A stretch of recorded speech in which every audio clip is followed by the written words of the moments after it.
Hi there, I'm Robbie and this is Wonderframe, and today we'll talk about the cost of our trip to Japan. How expensive is Japan really? This is my 2 weeks travel cost breakdown. At the end of this video you will know how much does a 14-day Japan trip cost. I will share our expenses and how much we paid for stuff, but I will also share a few tips when there is a cheaper option. And let's get started.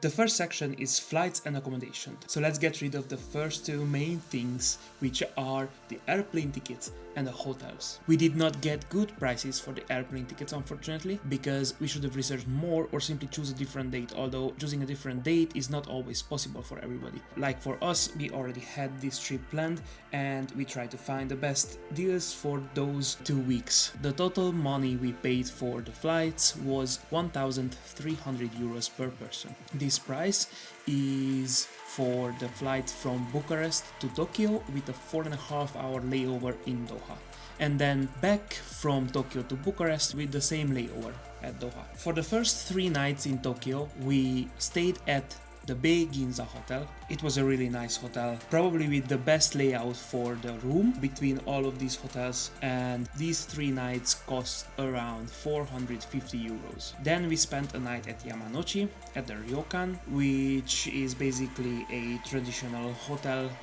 with an onsen, and also we had a traditional dinner included in the traditional experience. This costs around 100-150 euros depending on the room style and the food you want to include. We paid 125 euros. Then we spent 4 nights in Kyoto at the 1-5 Kyoto Shijo. This was around 250 euros. The placement of the hotel was really nice. It was decently close to the Gion district, so every day basically when we finished our daily activities and trips, we ended up in that Gion district and we headed back to our hotel with either a 3 minutes train ride or on foot. After Kyoto, we headed to Osaka and we stayed in the Shinsekai region, basically at the Hotel Wing International Premium Osaka Shinsekai for 525 euros. We spent 4 nights here and it was probably the most meh experience, not because of the hotel itself was really nice, but because of the location itself. The location is worth visiting and spending time there, but I would say having it as a base, it's not the best. And last but not least, we went back to Tokyo for a single night in Shinjuku at the Sotetsu Fresa Inn Higashi Shinjuku Hotel, which costed us 150 euros. In total, the hotels and the flights were 4,100 euros for 2 person, which is 2,050 euros per person. Next section is food and dining, which is a bit more complicated as I can't recall every meal we had and what we paid for those meals, but let's break it down in simple and small sections. Each morning for breakfast we went to a 7-Eleven or a Family Mart or any convenience stores that was the closest to the hotel. There is always a combini nearby, so you don't need to worry about this. Here we'd spend somewhere between 3 and 6 euros per person. Convenience stores are really not that expensive and you can buy really nice food there. Then throughout the day we'd stop at restaurants to eat, but these meals varied between like 5 and 30 euros per person most of the time. We can say that an average meal was around 15 euros per person and we never searched for the cheaper places. We picked what we thought looked good and delicious. We also tried out a decent amount of interesting food too, but also ate at McDonald's, for example, and ate at an American-style burger house inside Universal Studios, which can add around 50 euros extra to the total of this food section. And for dinner, besides the one dinner at Yamanochi, which was included in the price of the stay, we either went to a restaurant or went to a convenience store again, which makes the dinner around 10 euros per person per day on average. And besides these, let's calculate another 5 euros per person per day for desserts and other small bites and stuff we bought during our day trips or water or extra bits and bobs. You could buy like water for a vending machine under €1, or you could buy an ice cream for €1 or 2 or 3. This being said, the food totals to around €500 per person for the whole trip. But as you can see, the daily meals can be cut down if you search for cheaper alternatives. Also, if you don't spend that much on food at Universal Studios, instead eat before and after more to compensate and stuff like that. The idea is that you can sort of make it work on a lower budget if you want. So I say the food can range anywhere between 250 and 750 euros per person for the whole trip, depending on how much you eat and how much you care about spending the money on more expensive restaurants rather than smaller local food courts and stuff like that. The third section is about transportation. This is another thing that is kind of inevitable, also a little bit expensive. Not the regional or local transportation, because that is priced pretty well, I think. We spent quite a bit of time going from one place to the other with trains and buses and metros and stuff like that, but each trip was between 0.5 to 2.5 euros. This way, in total, we spent around 50 euros the whole trip. So I suggest not really trying to cut down on this cost, because the amount of distance that you need to travel most of the time is too big to do it on foot. And also, like, these 50 euros that we spent on these local public transportations are kind of the minimum. You will be able to cut down 10 or 15 euros at most. I think this is not the section where you need to cheap out. Instead, there are the interregional and the Shinkansen trips between big cities. These are kind of expensive. Whenever we had to go between two smaller and closer cities or prefecture sections, we paid close to 20 euros for each trip, and we did around 6 trips like this, I believe. And then we also had 4 bullet train trips. All of these trips were around 300 euros.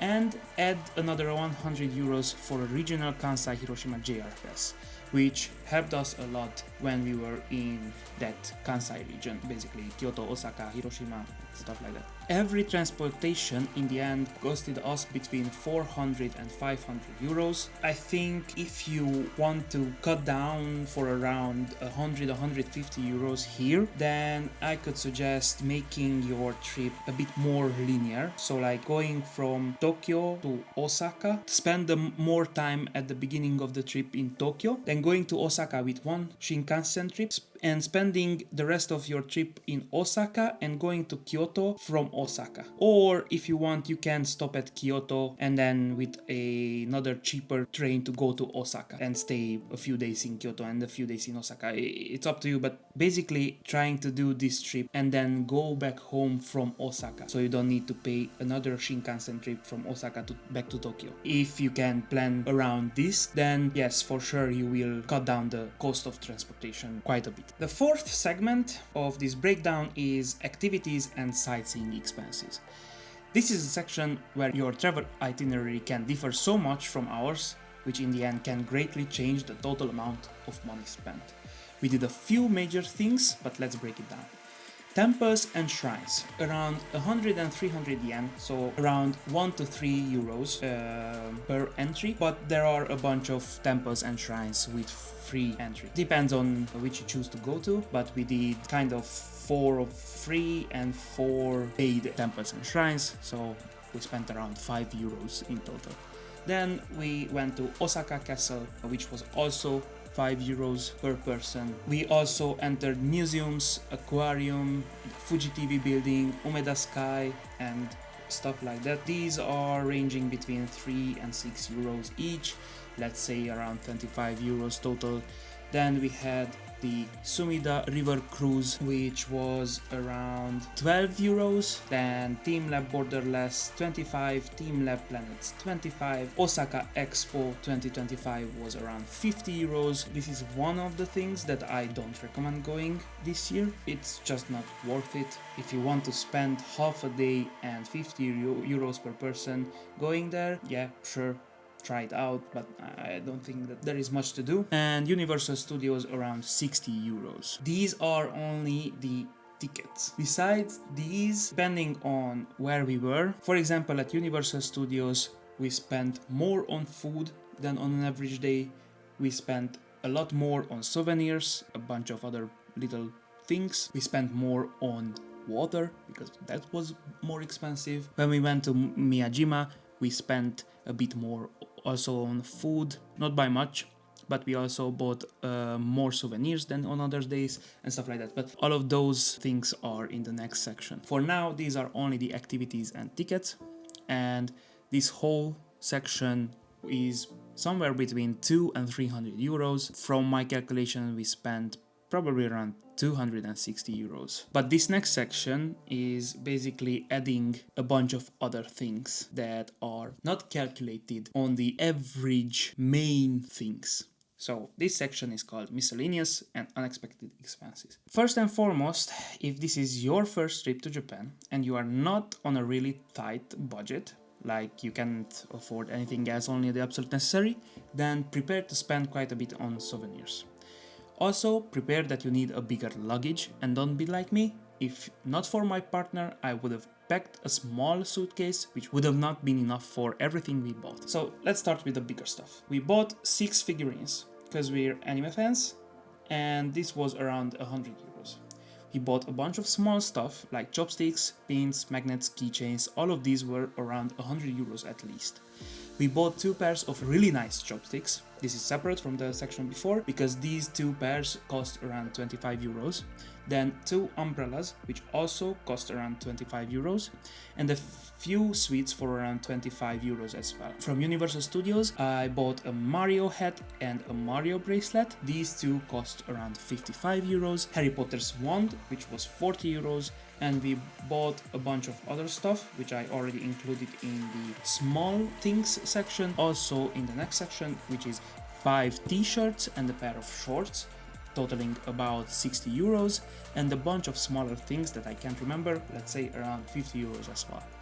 Rented a portable Wi-Fi router with unlimited internet plan. This was around 40 euros. And we also used the luggage transfer service at hotels, and we sent our luggages from Tokyo to Kyoto, then from Kyoto to Osaka, and then from Osaka to Kyoto back again, which is 3 transfers, and each transfer costs about 20 euros. So the luggage transfers totals to 60 euros per person, which is 120 euros for the 2 of us, and everything we bought and the luggage transfers, we spent around 660 euros. Let's make it around 700, which makes it about 350 euros per person. But yeah, this I cannot really say a specific price on this one because everybody is different and everybody will want to buy different souvenirs or none at all. It's up to you. This is basically the breakdown of how much it costed us to go to Japan for a 14-day trip. But at the end, I wanted to point out a few things and to add a few other costs to the final number because we did a few things extra here and there that is not necessarily a general cost that would apply to everyone. First of all, we tried out a few beverages almost every day, different type of sake and beer and whatnot. These things added up a good amount to the food and dining section because depending on where you buy the beer from, it can cost a lot. And I mean it. At the convenience store, we paid like 1 to 2 euros on a can of beer, but we also paid 5 to 10 euros on a beer at different restaurants. I think the most expensive beer we had was 15 euros. One beer. So yeah, this easily can add another 100 euros only on extra beverages per person. Then the whole trip was organized by a special agency named Japan by Myself, which based on your needs and on your desired destinations creates an itinerary and helps you out with a bunch of stuff. So for example, we had the TeamLab tickets, Universal Studios tickets, Sumida River Cruise, the Kansai Hiroshima Regional GR Pass, the hotels, the airplane tickets, and the Wi-Fi router, the Yamanuchi Traditional Experience, and 2 days with guides, 1 guide per day taken care of and included in their price. The guides were 300 euros per day, so we paid 600 euros total for these 2 guides, and obviously the agency took their part as well. The trip that we did, as we calculated above, costed us around 7,700 euros, but with the guides and the agency we actually paid around 9,000 euros in total for 2 persons. To have a clearer breakdown, here is a simple table that shows you how much can this trip cost for a lower budget traveler, for a mid-range budget traveler like what we did, and then how much it did cost us without the agency and with the agency. This is a good representation that shows you that you can do this trip with less money, or if you choose to spend more, you can have a bit more comfort and nicer food. And if you spend even more money, then you can have less headache because stuff is taken care of by others like an agency. Also, I highly recommend to have guides even if you don't choose to go with an agency, because besides the days when we had special activities like Universal Studios or the Sumida River Cruise, the days with the guides were the most interesting. So there it is. Total cost of Japan trip broken down in categories. I hope you enjoyed this video, and if you have anything to add or comment on, please feel free to do so in the comment section down below. I would like to hear about other experiences and tips. Thanks for watching, you know the jazz. Subscribe, comment, like, and see you in the next one.